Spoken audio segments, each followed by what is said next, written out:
CCMP पात्र homeopathy डॉक्टरांसाठी SOP तयार होणार आहे, तर IRCTCच्या संकेतस्थळाचा कायापालट होणार आहे.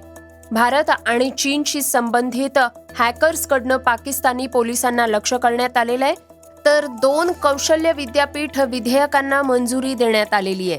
E20 पेट्रोल संदर्भात सर्वोच्च न्यायालयात एक जनहित याचिका दाखल करण्यात आलेली आहे, तर हॉटेल बाहेरील आवाजामुळे नॉर्वे संघानं निवास बदललंय.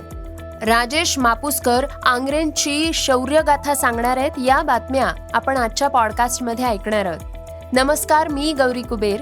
आज 11 जुलै वार शनिवार. तुम्ही ऐकत आहात देशातील number 1 Marathi news website esakar.com podcast. पॉडकास्टची पहिली बातमी CCMP पात्र होमिओपॅथी डॉक्टरांसाठी. CCMP पात्र होमिओपॅथी डॉक्टरांच्या नोंदणीपूर्व मानक कार्यप्रणाली तयार करण्यासाठी महाराष्ट्र वैद्यकीय परिषदेनं 8 सदस्यीय समिती स्थापन केली आहे. मुंबई उच्च न्यायालयाच्या 17 सप्टेंबर 2025 रोजीच्या आदेशांच्या अनुषंगानं ही समिती गठीत करण्यात आली. समितीची पहिली बैठक शुक्रवारी दुपारी 2 वाजता महाराष्ट्र वैद्यकीय परिषदेच्या कार्यालयात झाली. समितीला एका आठवड्यात SOPचा मसुदा तयार करून अहवाल सादर करण्याचे निर्देश देण्यात आले आहेत.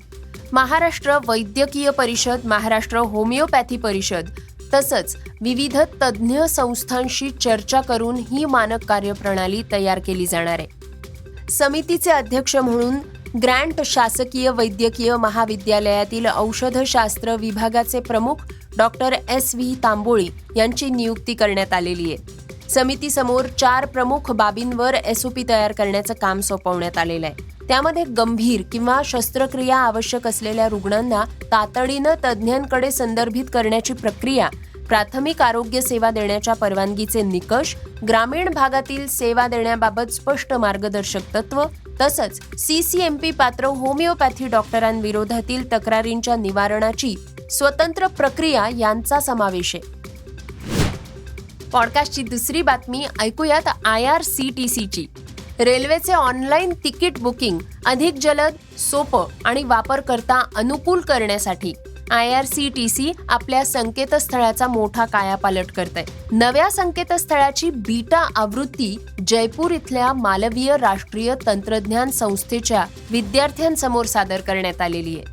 त्यांच्या सूचना आणि अभिप्रायांच्या आधारे अंतिम सुधारणा केल्यानंतर हे संकेतस्थळ लवकरच प्रवाशांसाठी उपलब्ध केलं जाणार आहे. काही आठवड्यांपूर्वीच MNITच्या विद्यार्थ्यांनी विद्यमान IRCTCच्या संकेतस्थळातील अनेक त्रुटी रेल्वे प्रशासनाच्या निदर्शनास आणून दिल्या होत्या. त्यानंतर संकेतस्थळ अधिक सुलभ आणि वापर करण्यास सोपं करण्यासाठी व्यापक बदल करण्यात आले. सध्या हे नवे संकेतस्थळ भारतीय रेल्वेच्या प्रवासी आरक्षण प्रणालीशी जोडण्याचं काम सुरू असून ते पूर्ण झाल्यानंतर पुढील काही महिन्यात ते पूर्ण क्षमतेनं कार्यान्वित होणार आहे. नव्या बीटा आवृत्तीत 4 महत्त्वाचे बदल करण्यात आलेले आहेत. आवश्यक कॅपच्या पॉपअप आणि चमकदार ग्राफिक्स हटवण्यात आलेले आहेत. सर्व श्रेणीतील आसन उपलब्धता एकाच स्क्रीनवर पाहता येणार आहे. तिकीट बुकिंगसाठी लागणाऱ्या टप्प्यांची संख्या कमी करण्यात आलेली आहे. पॉडकास्टची तिसरी बातमी ऐकूयात पाकिस्तानची. सायबर सुरक्षा कंपनी सेंटिनल लॅब्स यांच्या एका नवीन अहवालात पाकिस्तानच्या कायद्याची अंमलबजावणी करणाऱ्या संस्थांवरील सायबर हल्ल्यासंदर्भात एक महत्त्वपूर्ण दावा करण्यात आलेला आहे. अहवालानुसार फेब्रुवारी 2024 ते एप्रिल 2026 या दरम्यान भारत आणि चीनशी संबंधित संशयित हॅकर गटांनी वेगवेगळ्या कारवायांमध्ये अनेक पाकिस्तानी पोलीस यंत्रणांना लक्ष्य केलं. सर्वाधिक हल्ले बलुचिस्तान पोलीस यंत्रणेवर झाले आहेत, जिथे हॅकर्सनी पोलिसांचे सर्व्हर्स आणि ऑनलाईन पोर्टल्समध्येही प्रवेश मिळवला. अहवालात असंही म्हटलंय की अनेक प्रकरणांमध्ये डेटा चोरीचा कोणताही ठोस पुरावाच नाहीये. अनेक निष्कर्ष तांत्रिक विश्लेषणावर आधारित आहेत. मात्र चीननं हे आरोप फेटाळून लावले. सेंटिनल लॅब्सच्या मते फेब्रुवारी 2024 ते एप्रिल 2026 या दरम्यान 4 वेगवेगळ्या सायबर हेरगिरी मोहिमा राबवण्यात आल्या, ज्या सर्वांनी कोणत्या ना कोणत्या स्तरावर बलुचिस्तान पोलिसांच्या यंत्रणांना लक्ष्य केलं होतं. अहवालानुसार हॅकर्सनी नेटवर्क उपकरणं, ईमेल गेटवे, वेब सर्व्हर आणि 7 वेगवेगळ्या ऑनलाईन ॲप्लिकेशन्समध्ये प्रवेश मिळवला. पॉडकास्टची चौथी बातमी आहे 2 खासगी विद्यापीठ विधेयकांची. कौशल्य विकास विभागातर्फे पावसाळी अधिवेशनाच्या अखेर दिवशी 2 खासगी विद्यापीठ विधेयकं विधानमंडळाच्या दोन्ही सभागृहात मंजूर करून घेण्यात आले. यामध्ये मुंबईतल्या कुर्ला इथं कोहिनूर शैक्षणिक संस्थेला ओपन एक्स इनोव्हेशन विद्यापीठ नावानं, तर नाशिक इथं भुजबळ नॉलेज सिटी आडगावमध्ये भुजबळ स्केल टेक विद्यापीठ या नावानं विद्यापीठांना मंजुरी देण्यात आलेली आहे. मंत्री मंगल प्रभात लोढा यांनी विधानमंडळाच्या दोन्ही सभागृहात महाराष्ट्र खासगी कौशल्य विद्यापीठे अधिनियम 2024 अंतर्गत 2 सुधारणा विधेयकं मांडली. ती दोन्ही सभागृहांमध्ये मंजूर करण्यात आली आहेत. पॉडकास्टची 5वी बातमी ऐकूयात E20 पेट्रोलची. E20 पेट्रोलबद्दल सातत्यानं प्रश्न उपस्थित केले जात आहेत. सरकार त्याला प्रतिसाद देत आहे. आता हे प्रकरण सर्वोच्च न्यायालयात पोहोचलंय. याचिकाकर्त्यानं वकील नरेंद्र मिश्रा यांच्यामार्फत E20 संदर्भात एक जनहित याचिका दाखल केली आहे. या याचिकेत सर्वोच्च न्यायालयाकडे अशी मागणी करण्यात आली आहे की देशभरातील सर्व पेट्रोल पंपांवर रेग्युलर आणि E10 पेट्रोल हे अखंडपणे आणि विना अडथळा उपलब्ध होईल याची खात्री करावी, जेणेकरून ग्राहकांना एक स्पष्ट पर्याय निवडता येईल.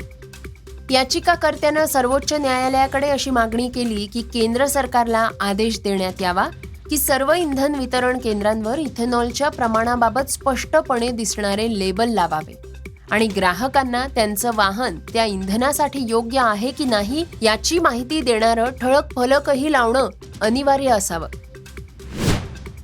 पॉडकास्टची 6वी बातमी क्रीडा क्षेत्रातनं.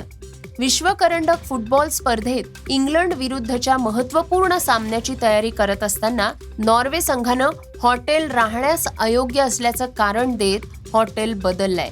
माजी विजेत्या ब्राझीलचा 2-1 असा पराभव करून उपांत्यपूर्व फेरी गाठणाऱ्या नॉर्वेचा सामना हॅरी केनच्या इंग्लंड विरुद्ध होणार आहे. नॉर्वे संघानं फोर्ट लॉडरडेल इथल्या दी दलमार हॉटेलमध्ये एक रात्र घालवली आहे. परंतु हॉटेलच्या बाहेर सुरू असलेल्या एका बांधकामाचा मोठ्या प्रमाणात आवाज होत होता असं सांगत हॉटेल सोडण्याचा निर्णय घेण्यात आला. विश्वकरंडक स्पर्धेतला हा महत्त्वाचा सामना आहे. यासाठी तुम्हाला कोणत्याही अडचणीशिवाय उत्तम तयारी करायची आहे. खेळाडूंना शांतता आणि रात्री पुरेशी झोप मिळणं आवश्यक आहे. अशा परिस्थितीत बांधकामाच्या आवाजामुळे होत असलेलं हे प्रदूषण त्रासदायक ठरतंय.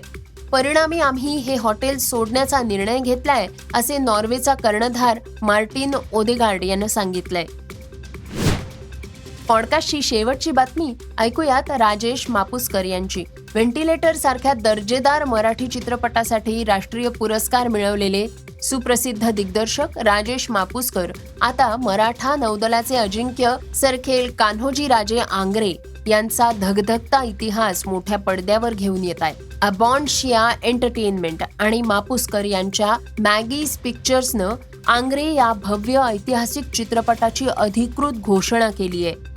या महत्वाकांक्षी चित्रपटाबद्दल बोलताना मापुसकर म्हणाले आहेत की माझा जन्म आणि संगोपन कोकण किनाऱ्यावर झालं, जिथे सरखेल कान्होजी राजे आंग्रे यांचं राज्य होतं. त्यामुळे ही थेट माझ्या मातीतली गाथा आहे.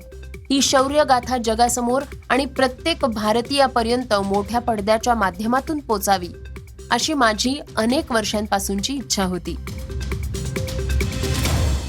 हे होतं isakal.comचं पॉडकास्ट, अर्थात सकाळचं पॉडकास्ट. हे पॉडकास्ट तुम्हाला कसं वाटलं आम्हाला नक्की कळवा, त्याला रेटिंग द्या आणि इतरांना सुद्धा रेकमेंड करा. तर आपण आता उद्या पुन्हा भेटूयात. धन्यवाद. Script and research Vrushal Karmarkar.